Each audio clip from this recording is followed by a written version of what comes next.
5 సంవత్సరాల పాలన కంప్లీట్ చేసి ఓ మచ్చలేని ప్రభుత్వాన్ని నడిపించారు.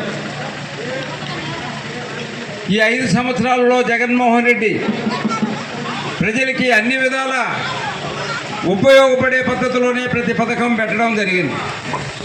ఆయన టైంలో కరోనా వచ్చే 2 సంవత్సరాలు మొత్తం దేశాన్ని కష్టాల్లో పెట్టినా కూడా జగన్మోహన్ రెడ్డి గారు మాత్రం ఆంధ్రప్రదేశ్ ప్రజల్ని చాలా పద్ధతిగా కాపాడుకుంటూ వచ్చాడు. కాబట్టి మనకు జగన్మోహన్ రెడ్డి లాంటి ముఖ్యమంత్రి ఖచ్చితంగా మనకు కావాలి. జగన్మోహన్ రెడ్డి లాంటి గుణం గల ముఖ్యమంత్రి నాకు తెలిసినంత వరకు ఎక్కడా ఇప్పటి వరకు లేరు. కాబట్టి మనం ప్రతి ఒక్కళ్ళం కూడా రేపు జరిగే ఎలక్షన్లలో జగన్మోహన్ రెడ్డిని మంచి మెజార్టీ తెచ్చి ఆయన మళ్ళా సీఎం స్థానంలో కూర్చోబెట్టుకోవాలి. ఆయన్ను సీఎం స్థానంలో జగన్మోహన్ రెడ్డిని కూర్చోవాలంటే నేను ఎమ్మెల్యేగా, విజయసాయి రెడ్డి ఎంపీగా మేమిద్దరం కూడా మంచి మెజార్టీతో గెలిచి జగన్మోహన్ రెడ్డికి గిఫ్ట్గా ఇచ్చిన రోజు జగన్మోహన్ రెడ్డి సీఎం స్థానంలో కూర్చుంటారు.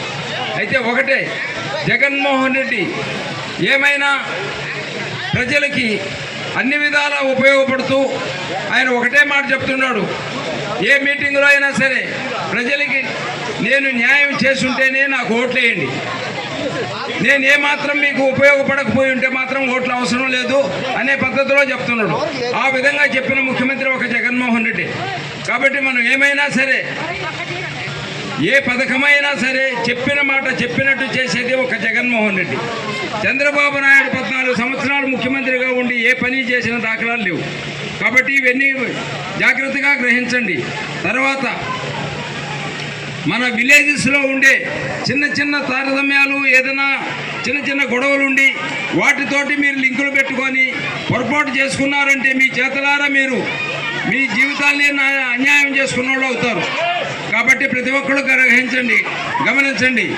ఎటువంటి పరిస్థితుల్లో మనకు ఏదైనా పథకాలు రావాలన్నా, ప్రజల్ని కాపాడాలన్నా ఒక్క జగన్మోహన్ రెడ్డి వల్లనే అవుతుంది. కాబట్టి మీరు ప్రతి ఒక్కరు కూడా గమనించండి.